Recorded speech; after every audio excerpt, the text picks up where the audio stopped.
New York Republicans have not had a voice in the U.S. Senate since Al D'Amato was defeated in 1998. And Senator Kirsten Gillibrand, who is up for re-election this year, wants to keep it that way. Senator, thank you very much for joining me. You know, I think one of the biggest issues that's facing the country right now is what to do about the border. I wonder what your thoughts are about it and what, it has such a big effect here in New York. It has a huge effect in New York, and people are very uncomfortable about so many migrants arriving at one time. They're very concerned because they don't have work authorizations, and a lot of employers would love to hire them. They'd love to have them in restaurants and in hotels, on farms, in hospitals.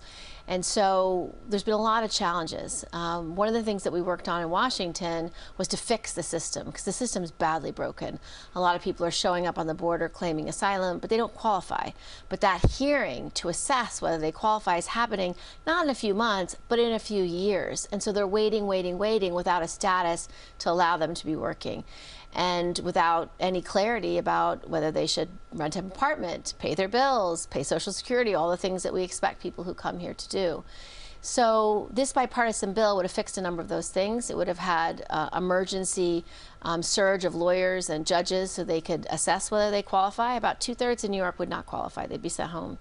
And the second thing it would do, it would give the ability to issue emergency work authorizations, which our governor would love to do, because we have about 200,000 open jobs in New York, and with 150,000 migrants, she'd like to fill them all with the existing jobs. But if 2/3 of the people in New York wouldn't qualify, would they really be sent back? Under the law, they would be. But because we don't have enough lawyers and judges to do the work, that adjudication is taking 2, 3, sometimes up to 5 years to resolve, whereas the bill would have mandated that that be resolved within 3 to 6 months. And that would have been so much more efficient. And then people wouldn't be lingering, waiting, no place to work, and creating this anxiety that people feel that our community is not safe because there's people who are just waiting to work and have nowhere to live, and it's costing the taxpayer a lot of money. So the system's deeply broken, but it needs a bipartisan solution. We delivered this bill in the Senate. The House won't take it up. Unfortunately, former President Trump is very cynical, and he said, I don't want any legislation on this. I want it to be broken so I can run on it. That's not what a public servant should be saying. They should be looking for bipartisan, common sense solutions, which we offered up in the Senate. So now I understand that there are reports out of Washington that the president is thinking of signing an executive order that would limit the amount of people to come in to 4,000 a day. Is it a good idea, a bad idea? Should he do it? Should he not do it? No, I think the president's quite right. I think he should be able to shut the border when he needs to, when the volume is too high, that we don't have the appropriate staff to make sure that, for example, children or minors are safe. He has to have that authority, and he should just do it. He should try to implement all the things he can do through emergency and executive orders. I'm sure it will be litigated. Some things he might win, some things he might lose, but I support him at least trying to implement these good bipartisan ideas that we had in the Senate, and try to do it through executive action. It may not withstand a court challenge, but in the meantime, he could at least start doing the things that he wished Congress would do and try to have a much more thoughtful and effective policy, because the policies we have right now are not working. So speaking of asylum seekers, one of the things he's also thinking about is allowing refugees from Gaza to come in and seek asylum here in the United States. Good idea, bad idea? How do you feel about that? Well, I haven't heard him say that. You know, we've had a real struggle with the countries surrounding Israel and surrounding Gaza not helping. Gaza shares a border with Egypt. The Egyptians have not agreed to take any refugees. There's a border that Israel has with Jordan. Jordan has refused to take any refugees. We would hope that the Middle East partners that we have would take refugees. Saudi Arabia, UAE, Qatar, all those countries should be willing to take refugees, and none of them have come forward, which is a problem, because the difference between what's happening in Gaza today is these families have nowhere to go. They can't leave. There's no exit open to Egypt. They can't go across Israel to get to Jordan. And with the war in Ukraine, a lot of those Ukrainians, 10 million refugees left Ukraine easily, and Europe absorbed all of them. The Polish absorbed so many Ukrainians, taking them into their homes, into their families. Germany has absorbed so many Ukrainians. Everyone in Europe has come to help them. So when Russia starts their incursions and their actions, at least 10 million refugees have left, so are safe. The Gazans do not have that ability because their neighbors will not take them. So I wonder if there's a concern on the part of the Democratic Party about the pro-Palestinian protests that are sweeping the country, and whether there's a concern that these younger voters may decide to stay home and not vote during the presidential election. What's your thought on that? Well, some of them may stay home. Some may come out because they know equality is also on the ballot, that the Republican Party and former President Trump have had an all-out assault on women's reproductive freedom, their right to privacy, their right to travel across state lines, their right to privacy in the mail. So maybe their equally important issue of equality and women's reproductive freedom is also being decided, and maybe that might be a reason for them to vote. I know you plan to get very active in trying to, in the congressional races here in New York, to try to win back some of the seats that went Republican during the last election. I wonder, there's a big primary coming up in the Democratic Party in Westchester where Jamal Bowman is trying to defend his seat against a strong challenge from George Latimer. Are you planning to endorse in that race, and what are your thoughts on that? No, but I have a very good relationship with both of those candidates. I've worked with Jamal Bowman on education reform since he's been in the House, and I've worked with George Latimer as the county executive on everything that affects Westchester. So they're both extraordinarily effective public servants. They have a different perspective on some issues, and I think it's a decision for Westchester residents to decide. So one of the things that you've been active in Washington has been dealing with UFOs. You've established the All-Domain Anomaly Restoration Office. I wonder what you could tell me about that. And I know that the report found that while they were able to explain some of the things that the Army and other people are reporting, there were 171 unexplained situations. It's way more than that now. So the most recent report that I got is they've looked at about 800, as opposed to the first group of 300, unidentified aerial or anomalous phenomenon, because some's in air and some's in water. Most likely a lot of these are drones by adversaries, Russia, China, Iran. Some are spy technology, spy balloons, just like the Chinese spy balloon we saw. And then there might be other technology that we're just not aware of, but we can't identify. But what the purpose of this office is to do is to assess it. What is it? Is it a small plane? Is it a drone? Is it a balloon? Is it something we've never seen before? Is it an alien? Yeah, is it anything? And the problem is that our pilots, our service members, are often flying missions, and they see aircraft in their way that they're very concerned they're going to run into it, that they're going to take down their aircraft, and without a process to identify it quickly, it's very problematic for domain awareness, national security, and air superiority. So that's what this office is supposed to do. I've also had deep concerns about the number of drone attacks we've seen at nuclear sites and at bases around the country that have been made public. And we cannot have adversaries sending drones to spy on our service members, our technology, our communications.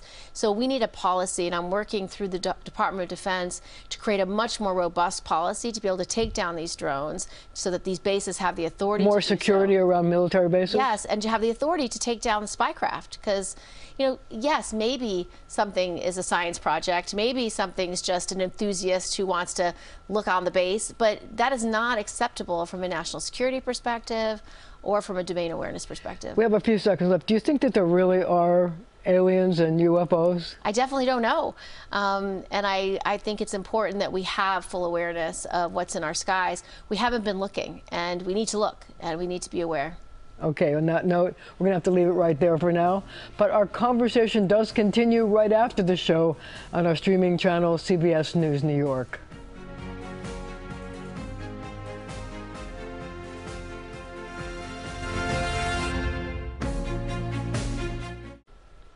We're back with a bonus conversation you'll only see here on CBS News New York. So, Senator, what is one of your favorite family traditions? Um, let's see. Well, I love Christmas morning. That's probably my favorite. Both my husband and I grew up with Christmas stockings is the first thing you're allowed to open. So we stuff our Christmas stockings mostly with chocolate and little items. And the boys, who are now grown, I mean, I have a 20-year-old and a 16-year-old now. It's still the one thing they look forward to is the loot they're going to get in that Christmas stocking. That's a great family tradition. Are there special chocolates? There are, they like the big Toblerone bars, so that's their favorite. But so that's one tradition. The other tradition I really like is Thanksgiving time. We always cook, and usually it's my mother and my sister and I, sometimes my brother, and we have a lot of recipes that we love as a family, and we've all gotten very good at making those things. Do you have a specialty? I usually make the vegetables, the simplest. We usually let my mother roast the turkey. I'm also getting very good at pie making. I make a very good raspberry pie. My mother's very good at pumpkin. I think our best traditions are our holidays, because it's when our families always gather and we have that special time together. Sounds special. Do you enjoy making TikTok videos? No.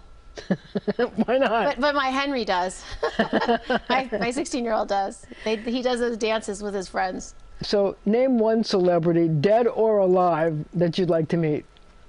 Oh, a celebrity, dead or alive? Well, of course, Jesus Christ. I'd meet the Savior first. Alive, let's see. I'd like to meet Taylor Swift. I think she's iconic for our generation. Are you a Swiftie? I am. And I went to her concert. I thought it was fantastic. Yep. And I would like to meet her and see if I could get her engaged in politics. I have a sort of a question. She's a powerful voice. Did you ever wear one of those Swiftie costumes? I did. You did? Yeah, I'll show you the photo later.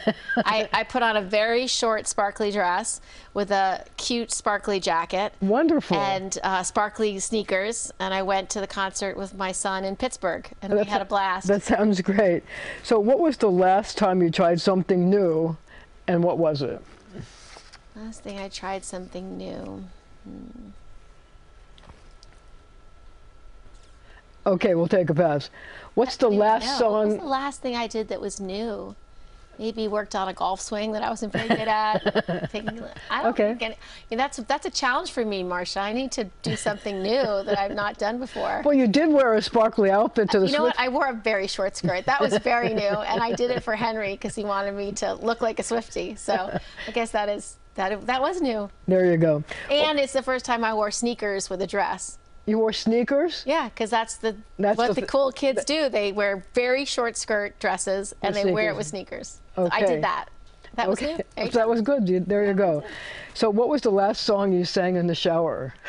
One of Taylor Swift's new songs. Who's Afraid of Little O' Me? And then she responds, "You should be." I love this.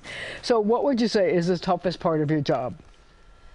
I think, your constituents really want you all places at all the time. So just being around the state and getting to all parts of the state, and knowing that, New York City might want you one night, but so does Albany and so does Buffalo. So just knowing you can't be everywhere all at once, but you can do your best to try to meet with constituents where they are. So you're always feeling the pulse of the whole state. It is a 62-county state. It is big, and it's 20 million people. A lot of people. So I know from your TikTok page that you love Lake Placid, but if you were going to give up somebody a tour of New York, what 3 places would you take them to that you would say are, can't be missed?